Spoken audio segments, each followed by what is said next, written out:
గత ప్రభుత్వం మద్యం అక్రమాలపై సిఐడి దర్యాప్తు ముమ్మరం చేసింది. ఏపీ బీసీఎస్ మాజీ ఎండీ వాసుదేవ్ రెడ్డి అక్రమాలపై కూపీలాగుతోంది. ఎక్సైజ్ శాఖలో జరిగిన అవకతవకలు, అక్రమాలు జరిగిన తీరుపై నాటి ఉన్నత అధికారుల నుంచి వివరాలు తీసుకుంటున్నారు. వాసుదేవ్ రెడ్డి పాత్రపై సంచలన వాస్తవాలు వెలుగులోకి వస్తున్నాయి.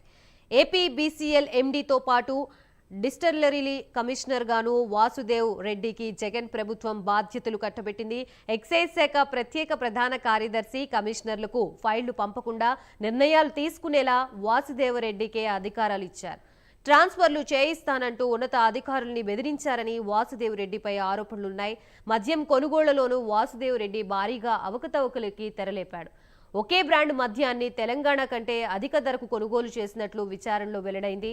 ఒక్క వాసుదేవ్ రెడ్డి అవినీతే లెక్కలకు అందటం లేదని సిఐడి అంటోంది.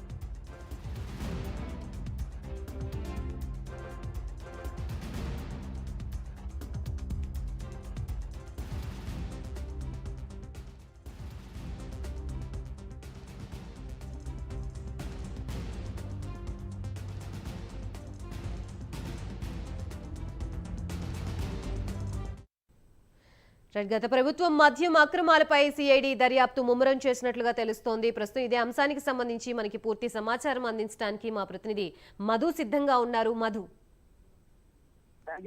గత ప్రభుత్వంలో చూసుకుంటే కనుక మద్యం అక్రమాలపై కనుక సిబిఐ ముమ్మర దర్యాప్తు సాగిస్తామని చెప్పుకోవచ్చు. అదేవిధంగా చూసుకుంటే కనుక ఏపీబీసీఎస్ ఎండీ ఎవరైతే ఉన్నారో వాసుదేవ్ రెడ్డి అతని అక్రమాలపై కూడా కూపీలు అవుతుంది సిఐడి. అదేవిధంగా చూసుకుంటే కనుక ఎక్సైజ్ శాఖలో జరిగిన అవకతవకలు, అక్రమాలను జరిగిన తీరును బట్టి చూసుకుంటే కనుక ఉన్నతాధికారుల నుంచి కూడా వివరాలు అయితే కనుక సిఐడి అధికారులు సేకరిస్తున్నారు.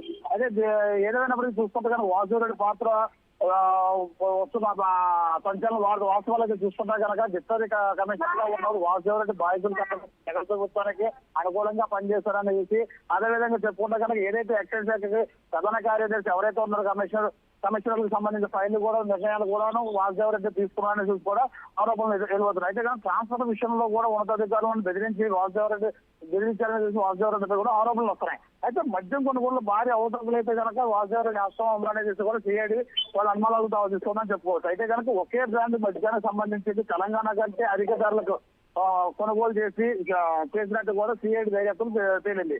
అయితే కనుక బినామీ పేరుతో కొన్ని డిస్టిలరీలను వాసుదేవ్ రెడ్డి హస్తగతం చేసుకున్నారని అదేవిధంగా చూసుకున్నా కానీ జగన్ అన్నోళ్ళకి ఎవరికైతే ఉన్నారో ఈ డిస్టిలరీలు కూడా దాదాపుగా ఏడు కంపెనీలకు సంబంధించిన డిస్టిలరీలు కూడా హస్తగతం చేసుకున్నారని కూడా చెప్తున్నారు Gayatri. Right, thank you Madhu.